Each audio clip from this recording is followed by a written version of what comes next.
Barry, what can you tell us about that? Thank you, Lauren. It has been a phenomenal NBA All-Star weekend. There have been a lot of wows and surprises.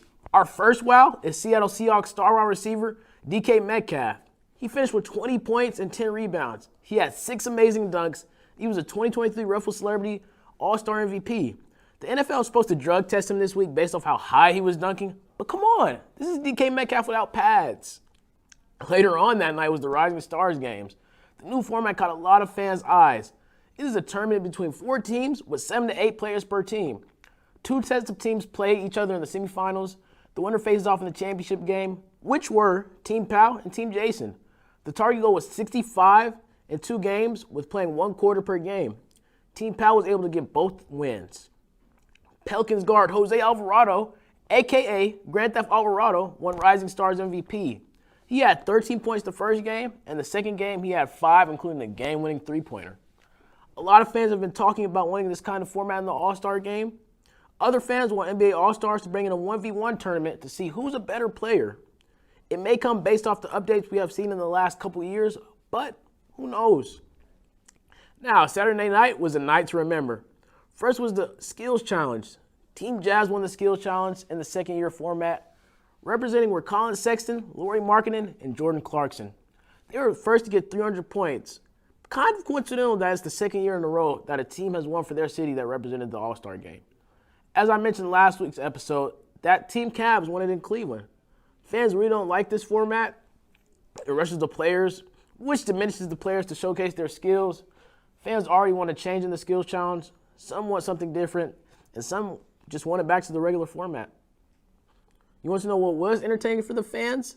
The NBA three-point contest. The timekeeper, the owner of clocks, time himself, Damian Lillard. He won his first three-point contest. This potentially will be his last. He finished with 26 in the last round to beat out Buddy Hield. He beat out the other 5 All-Stars who participated and took home that trophy. The dunk contest was also a night to remember. The main focus was on G Leaguer Mac McClung. He is the second G Leaguer in NBA history to participate in the dunk contest, and he won it. And it was one of the best dunk contest performances in NBA history. He nearly had all 50s, and his only non-50 performance was a 49.6. What capped it off for him to win was his last dunk attempt. He did a two-handed 540 slam. All the players courtside were cheering him on. McClung earned $100,000. It was a night for him to remember. Could this exposure get him back on an NBA team? Lastly was the 72nd All-Star game. Team Giannis handed Team LeBron his first career loss in the format.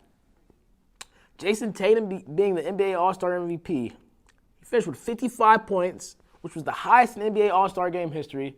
He's the first player in NBA history to score 50 in a regular season game, an All-Star game, and a playoff game. He made a lot of deep threes and was a big reason Team Giannis won 184 to 175. Lakers star LeBron James injured his finger with an attempted block in the second quarter. Hopefully this wasn't too serious or doesn't affect him playing in the regular season, as his team is trying to make a current push towards getting in the playoffs. A lot of fans weren't too fond of seeing this year's All-Star game. They want to see more competitiveness like in 2001. But you have to think, though, it's about entertainment. If their favorite players got hurt because they wanted them to take it serious, how would they feel? Just a lot to think about. Stay tuned for an NHL trade deadline update from Lindsay after the break.